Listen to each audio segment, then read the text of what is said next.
시장 분위기는 상당히 좋은 편입니다. 그렇지만 종목별로 보면은 최근 급등했던 일부 낙폭과대주는 반등 연속성도 떨어지는 모습도 좀 확인이 되고 있고요. 자, 이런 흐름에서 어떻게 대처해야 될지 3인의 전략에서 그 해법을 찾아보도록 하겠습니다. 오늘 이 시간에는 머니투데이 방송의 이학영 전문위원, 하나대투증권 멘토스의 김현봉 연구원 두 분 함께 하십니다. 두 분 안녕하십니까? 안녕하십니까? 네, 안녕하세요. 시장 중심이 되는 키워드를 하나씩 확인해 보도록 하겠습니다. 먼저 5위부터 3위까지 키워드를 화면을 통해서 확인해 보도록 하겠습니다. 오늘의 5위 키워드는 한러 가스관 협상 재개입니다. 한국과 러시아 간 가스관 추가 협상이 이달 말 재개될 것으로 알려졌습니다. 관련주들이 종목별로 급등세를 보이고 있습니다. 4위 키워드는 독프 유럽은행 구제 합의입니다. 독일과 프랑스 정상이 유동성 위기를 겪고 있는 유럽은행 구제에 합의했습니다. 유로존 상황에 대해서 다시 한번 짚어봅니다. 3위 키워드는 IT주 강세입니다. 삼성전자를 필두로 IT주가 다시 한번 강세를 보이고 있습니다. IT주 주가 전망에 대해서도 알아보도록 하겠습니다. 일단 유럽 얘기부터 먼저 좀 해보도록 하겠습니다. 주말에 또 이번에는 피치가 나왔습니다. 피치에서 이탈리아, 스페인, 신용등급 강등을 했는데요. 유럽 증시는 물리고 미국 증시도 그다지 영향을 받지 않는 모습이었고요. 특히나 이제 유럽 은행을 살리자 구제금융에 대해서 여러 번 지금 강한 의지가 확인이 되고 있습니다. 이런 부분을 좀 체크해봐야 될 것 같은데요. 먼저 이학영 위원께서는 이제 신용등급 강등이 시장에 별로 영향을 미치지 않고 있는데 이게 심리가 좀 살아난 거로 볼 수 있는지, 또 이제 구제금융 관련해서는 지금 낙관론이 거의 지배적이지만 구제금융 규모에 대해서 좀 논란이 있고 또 그 재원 조달은 어떻게 할지 이 부분에 대해서도 논란이 좀 있는 것 같거든요. 전체적인 상황을 좀 정리를 좀 해주십시오. 네, 그 변수들이 많기 때문에 항상 저희 시청자 입장에서는 시나리오를 이제 단순하게 포인트를 잡으셔야 된다라고 강조드리고 있습니다. 이번 사태의 가장 핵심적인 요인은 한편에서 나라로 보면 이제 그리스 사태가 디폴트가 언제 되느냐라는 것이고요. 두 번째는 결국 은행들을 살리고 죽이는 것에 이제 결정적인 제도가 마련되는 것인데요. 그것은 결국 새로운 자금이 들어가면서 일단은 은행을 살린 그런 쪽으로 가겠죠. 그런 관점에서 지난주에 22에서 이제 그런 얘기가 나왔고요. 이번 주말에 결국 독일과 프랑스가 정상회담을 통해서 물론 구체적인 실현 방안 같은 거는 추후에 얘기를 했지만 결국 대통령과 총리가 만나서 결국 합의를 했다는 것 자체는 크게 분명히 호재임에 분명합니다. 물론 앞으로도 여러 가지 실행까지 되면 여러 가지 이런 얘기 저런 얘기 나오겠고요. 그때마다 시장 흔들거리겠지만은요. 큰 틀에서는 저희가 기대했던 가장 큰 어떤 마디가 하나하나 풀려 나가는 것만은 분명하다라고 말씀드릴 수 있겠네요. 예, 지금 제대로 된 방향으로 나가고 있다. 좀 이렇게 정리를 해볼 수 있는데요. 사실 근데 일각에서 좀 이런 얘기도 최근에 합니다. 그러니까 지금 은행을 살리겠다 이 얘기는 그리스 디폴트를 사실상 용인할 수 있다. 이렇게도 좀 해석을 하고 있는데 여기에 대해서는 좀 어떻게 해서 생각하고 계신지요? 맞습니다. 그리스는 이미 어찌 보면 문제하고 저희가 지난주에 계속 말씀드렸다시피 신뢰성을 완전히 잃은 나라이기 때문에요. 그리스는 디폴트 가능성이 그만큼 커져 있다라고 볼 수밖에 없고요. 그 대신에 이제 더욱더 무서운 것은 은행들이 일시에 다 같이 문제가 되는 거기 때문에 은행들을 살려나가는 것 자체가 모든 것의 포인트가 될 거라고 보고요. 지난 2008년 리만 사태도 결국은 은행 쪽으로 살리고 은행을 죽일 걸 죽이고 살릴 걸 살리면서 오히려 합병시키고 대형화시켰는데 물론 수년이 지나면 그 돈이 부채가 유럽의 국가들의 부채로 가겠지만 그건 정말 앞으로 먼 후에 이기고 지금은 이게 급하기 때문에 이 문제부터 해결할 수밖에 없는 그런 어떤 상황이다 이렇게 이해하시면 되겠네요. 사실 그리스 문제는 그리스 문제 자체가 문제가 아니라 위기의 확산 전염이 문제인데 일단 그거를 차단하려는 시도의 일환으로 볼 수 있겠고 그렇게 본다면은 일단 유럽 쪽도 아직은 갈 길이 멀지만 가닥은 좀 잡아가고 있는 게 아닌가 좀 이런 낙관적인 생각도 좀 해봅니다. 다음으로 IT주 좀 얘기 좀 해보겠습니다. 삼성전자 어닝 서프라이즈 지난주에 깜짝 놀랐었고요. 투자자 여러분들도 놀라셨을 것 같고요. 근데 요새 특징을 보게 되면은 오늘 은행주 굉장히 약합니다. 그리고 건설주 이틀 급등했다가 오늘 좀 탄력이 약해지고요. 조선주도 마찬가지고. 근데 유독 업종별로 보면은 IT 업종 같은 경우는 좀 반등 연속성이 좀 지속이 되고 있습니다. 김현봉 연구원께서는 글쎄요, IT주 여기서 지금 뭐 좀 비중을 좀 확대해도 될까요? 아니면 다른 업종이랑 일단 좀 틀리게 움직이는 건 좀 사실인데 IT주 전반적으로 좀 어떻게 보시는지 그 부분 말씀해 주십시오. 네, 전주에 삼성전자 영업이익 추정치를 저희가 한 3조 6천억 정도를 봤는데 4조 2천억 정도 나왔죠. 그래서 어닝 서프라이즈입니다. 그래서 업황에 대한 부진은 일단 뭐 IT 섹터의 실적에 대한 기대감은 낮아지고는 있는데 종목 속에서도 실적이 좀 예상외로 선방을 하게 된다면 뭐 IT 업종은 뭐 여전히 좀 계속적으로 말씀을 드려야 될 것 같고요. 전주에도 자동차 업종과 IT 업종의 좀 내년에 실적 증감을 좀 비교를 했을 겁니다. 삼성전자는 뭐 38%대, 하이니스는 한 120% 이상 증가를 하는 부분이기 때문에 그래서 결론을 말씀드리자면 최근에 뭐 납법과대주의 반등이 연소성이 없는 모습입니다. 일단 뭐 빠졌으니까 좀 저가 매수가 들어오는데 이 IT 섹터 오늘도 외국인이 좀 매수를 많이 하고 있는데요. 그래서 실적 발표 전후로 뭐 좀 예상 컨센서스를 하회한다면 좀 장중 출렁임은 있겠지만 그때는 좀 저가 매수 기회가 아닌가 생각이 들고요. 그 기회는 올 것 같아요. 지금 뭐 단기 반등을 했기 때문에 조정이 나오면 매수를 해야 된다고 생각이 들고요. 실적 발표 예정일을 조금 찾아봤습니다. 아직 뭐 확정치는 아닌데요. 17일 날에 LG 디스플레이가 실적 발표를 하게 되어 있습니다. 일단 뭐 컨센서스는 순위 기준인데요. 한 1,850억 정도 적자가 예상이 되고요. 20일 날 있을 하이니스도 뭐 2,090억 정도, 2분기 대비 좀 적자로 전환을 하는 부분이고, 삼성 SDI는 한 1,000억 정도 예상이 되는데요. 뭐 작년 전분기도 좋았기 때문에 이번 분기에도 약간 조금 컨셉을 받을 것 같고, 미정인 중에서 뭐 LG전자가 최근에 강합니다. 뭐 실적에 대한 모멘텀보다는 LTE 스마트폰 출시 모멘텀인데 좀 긍정적인 부분이 하나 있습니다. 스마트폰이 작년에 매출 비중이 15%에서 올해 3분기 때는 25% 예상이 되거든요. 그래서 그동안에 좀 부진했던 피처폰 대신에 스마트폰의 비중이 늘려가고 있기 때문에 뭐 실적보다는 좀 신제품에 대한 기대감이고요. 그 다음에 뭐 삼성전기, 제일모직 뭐 다 조금 순이익은 나올 것 같은데 전분기 대비 영업이익 부분에서는 좀 일회성 요인도 있고 그래서요. 좀 그 전분기보다는 좋지는 않겠지만 3분기를 저점으로 시작으로 4분기 때는 좀 업황 개선에 따라서 조금 IT 섹터의 저가 매수 전략은 유효하지 않나 이렇게 보고 있습니다. 그 3분기 실적 발표 시점 전후로 이제 그 저가 매수 타이밍을 잡아야 이렇게 말씀하셨는데 네네. 그 전제는 일단 3분기보다는 4분기가 낫다는 전제가 좀 깔려야 될 것 같거든요. 전체적으로 그런 쪽 시각으로 보시는지요? 네, 일단 뭐 반도체 가격도 솔직히 오르지도 않으면서 거의 더 이상 빠질 때도 없는 부분이거든요. 그래서 뭐 하반기에 약간은 좀 업황 개선의 기대감과 또 경제에서 감산이 있기 때문에 좀 터닝 쪽이 더 유리해 보이고요. 하여튼 4분기 때 좀 터닝 포인트로 좀 잡고 있습니다. 예, 4분기를 터닝 포인트로 보고 계신다 이렇게 말씀하셨고요. 자, 다음으로 오늘의 2위 키워드를 화면을 통해서 확인해 보도록 하겠습니다. 오늘의 2위 키워드는 미국 고용지표 호전입니다. 미국 비농업 부문 취업자 수가 9월 달에 10만 3천 명 늘어났습니다. 뭐 컨센서스보다 굉장히 크게 증가를 한 것이고요.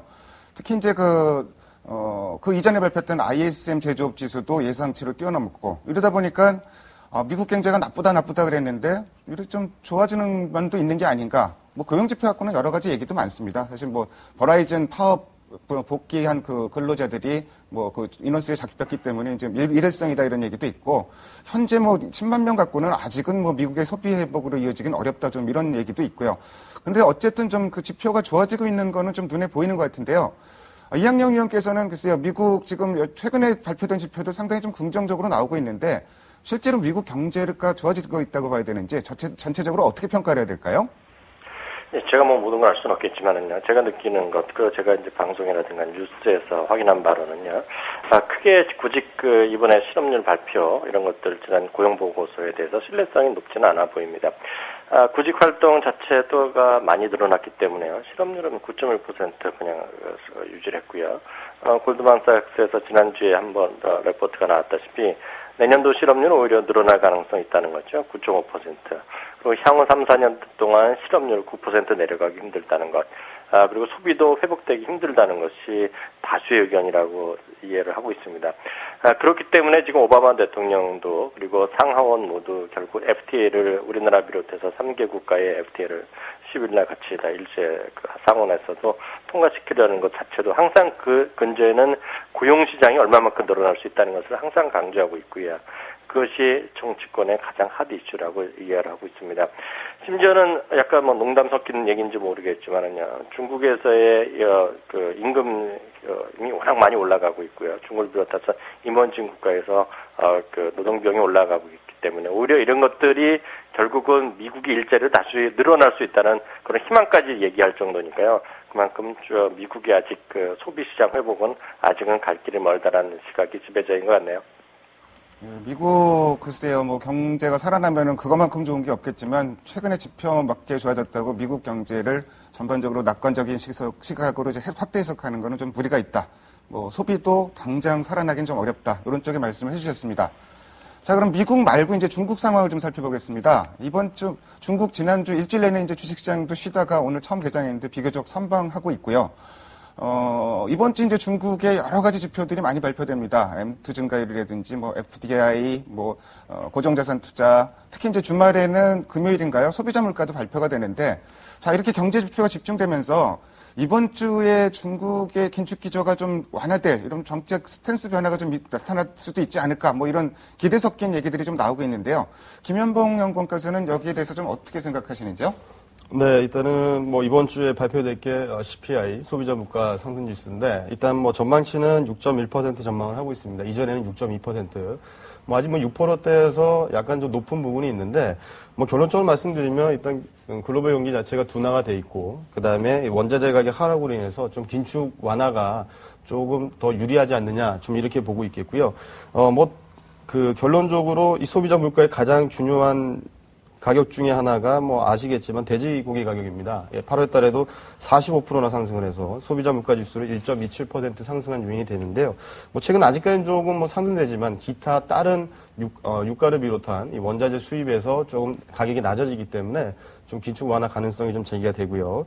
주말에 17기 6중 전회가 개최가 됩니다. 이건 좀 정치적 이슈가 좀 더 많을 것 같은데, 뭐 그 부분에서도 유럽 지원이라든지 물가 안정, 그 다음에 민생 안정 등이 거론이 되기 때문에 뭐 좀 계속 좀 봐야 될 건 중국발 관련 수혜주인데, 그 중에서도 좀 경기에 민감하기보다는요, 그 의사결정, 제품의 의사결정에 있어서 좀 구매력 의사가 낮은 뭐 화장품이나 기초 생필품이 되겠죠. 그런 게 저간여도 제품인데요. 그래서 뭐 굳이 뭐 수혜주를 찾아봐라 뭐 이렇게 조금 말씀을 드린다면 음식료 업종, 유통. 그래서 뭐 대표적인 게 오리온이라든지 뭐 LG 생활건강, 뭐 화장품 쪽으로도 볼 수가 있겠고요. 그다음에 홈쇼핑 관련주도 뭐 경기에게 좀 덜 민감하기 때문에 뭐 CJ 홈쇼핑이라든지 현대홈쇼핑, 그다음에 제닉, 뭐 이런 화장품 수출주 이런 것들은 조금 관여도가 낮기 때문에 뭐 실적도 괜찮고요. 좀 지속적으로 좀 계속 바라볼 필요가 있다고 봅니다. 예, 뭐 화장품이라든지 음식료 이런 쪽까지 뭐 같이 정리를 해주셨고요. 17기 6중 전회가 이번 토요일이라고요? 네, 주말에 예정되어 있는 걸로 알고 있습니다. 네. 만약에 그렇다면 중국의 뭐 정책적인 얘기가 나오면은 여기서 좀 언급이 될 가능성이 크겠네요. 네, 뭐 굳이 찾으라면 그렇죠. 그쪽 부분에서 좀 나올 수 있다고 봅니다. 예, 투자자 여러분들이 이 부분은 좀 참고하시면 좋을 것 같습니다. 다음으로 오늘의 1위 키워드를 화면을 통해서 확인해 보도록 하겠습니다. 오늘의 1위 키워드는 3일 연속 상승입니다. 지금 뭐 시장 여전히 뭐 강한 상황이고요. 9월 초 이후로 시장이 코스피가 3일 연속 오른 적이 없습니다. 주말에 오른 적도 드물었지만 3일 연속 오른 적이 없기 때문에 이 부분이 상당히 심리를 좀 안정시킬 것이다. 좀 이런 시각도 좀 있고요. 또 한 가지는 그 21선 지금 회복하느냐 마느냐 뭐 이런 그 상황인데 뭐 해외 증시는 사실 21선들을 그 대부분 회복을 했습니다. 21선을 회복하게 되면은 어떤 그 추가 상승 자신감이 좀 높아지는 게 아닌가 좀 이런 얘기도 평가가 좀 나오고 있습니다. 이학년 의원께서는 글쎄요, 지금 유로존 은행 구제하자 이러면서 정책적인 어떤 방향성이 잡혀가면서 세계 증시가 안정을 좀 찾아가고 있는 상황인 것 같은데 우리 증시도 좀 안정을 찾아간다고 좀 봐야 될까요? 네, 뭐 시장은 조금 낮은 것은 분명하죠. 피부로 느끼시고 계실 텐데요. 문제는 글로벌 금융시장이 이번 주에도 제가 봤을 때 만만치 않게 변동성이 커질 가능성은 여전히 우리가 배제할 수 없다라고 보고 있습니다. 미국 시장 그리고 뭐 유럽 시장 조금만 움직이거나 아니면 그 전날 조금만 우리 시장에 영향 미칠 것을 이슈가 나온다 그러면 전이 여전히 위아래 100포인트 정도는요 쉽게 나올 수 있는 장세죠. 실제로 보면 지난주에도 주초 이틀 동안 100포인트 빠지고 결국 그 다음에 100포인트 올라간 거 아니겠습니까? 이번 주 오늘 아침에는 지금 한 10포인트 내외 오늘 아침에 20포인트 갔다가 조금 진폭이 적어졌지만은요 여전히 변동성은 뭐 우리가 줄어들었다 안정돼 있다 얘기하기는 아직은 좀 섣부르다는 생각 갖고 있고요. 오히려 1650이나 1850 정도로 생각하시고요. 그때까지는 그 사이에서는 여전히 관망하면서 대응하시는 게 낫고요. 그 산을 넘거나 또 이탈했을 때 그때 좀 추격해서 매매하시는 것이 유일하게 지금 돈을 벌 수 있는 길이 아닌가 싶네요. 예, 8월에서 9월, 10월 여전히 시장은 변동성이 지배를 하고 있는데요. 이 변동성이 축소됐으면 좋겠지만 뭐 여전히 해외 증시 쪽도 그렇고 변동성을 확대시킬 만한 요인들은 남아있다 이렇게 말씀하셨습니다.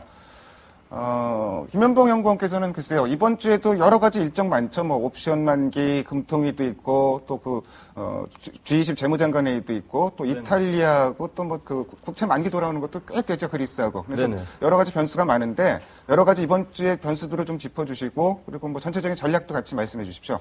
네, 일단은 뭐 가장 중요한 건 목요일 날 있을 G20 재무장관 회의가 되지 않을까 싶고요. 또 그날 그리스와 이탈리아 국채 만기가 한 100억 유로 남짓 알고 있는데 또 뭐 다시 한번 유럽화 리스크가 나올 수도 있는 부분인데 결론적으로 이번 주 목요일 날 G20 재무장관에서 뭔가 좀 수치가 나올 만한 그러니까 좀 증시 입장에서는 좀 개량화될 수 있는 이게 좀 구체적인 어떤 말이 아닌 액션이 좀 나와야 될 것 같다 이렇게 말씀을 좀 드리겠고요.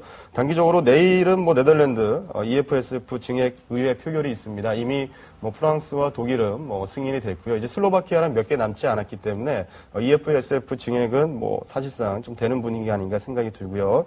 그다음에 13일 날 금통위가 개최가 됩니다. 뭐 마침 또 옵션 만기일이어서 이 만기일 시황은 거의 하루짜리 시황이라고도 말씀을 드릴 수가 있는데 물론 변동성 우려는 뭐 여전히 상정을 하고 있는데요. 일단 금리와 관련된 부분은 9월 달에 소비자 물가 지수가 4.3%였습니다. 8월 달에는 5.3%. 그래서 약간 좀 인플레이션 압력이 약간 좀 완화된 부분이기 때문에 좀 동결이 우세하지 않을까 이렇게 생각이 들고요. 14일 날은 뭐 재무장관에 의해서 신흥국들의 유로존 지원이라든지 또는 글로벌 공조 방법에 대해서 뭐 구체적인 논의가 있을 예정입니다. 그래서 뭐 이번 주 역시 뭐 만만치 않은 변수가 있고 일정이 있는데 뭐 그 전 시간에도 언급드렸듯이 좀 대표주들 지금 아까 국내 증시가 21선 상해 여부 지금 뭐 테스트를 하고 있다 그러는데 시장을 잘 보시면요 보통 분기선 외국인 수급을 좀 계속 컨택을 하다 보니까 이쪽을 좀 중요시 하는데 이미 IT 섹터는 분기선을 돌파를 했습니다. 대표적인 게 삼성전자죠. 그래서 뭐 IT 섹터는 뭐 아까도 말씀드렸 이런 쪽으로 좀 압축해서 종목별을 좀 차별화하시는 게 좋지 않겠느냐 이렇게 말씀을 드리겠습니다. 이번 주에도 여러 가지 변수가 많을 것 같은데 사실 뭐 시장에 어떤 영향을 미칠지 예측하기는 어렵고요. 다만 이제 그 수급상으로도 접근해 볼 필요가 있다. 좀 이런 말씀을 해주셨습니다. 지금까지 5가지 키워드를 통해 시장 흐름을 살펴봤습니다. 오늘 두 분 말씀 잘 들었습니다. 감사합니다. 감사합니다.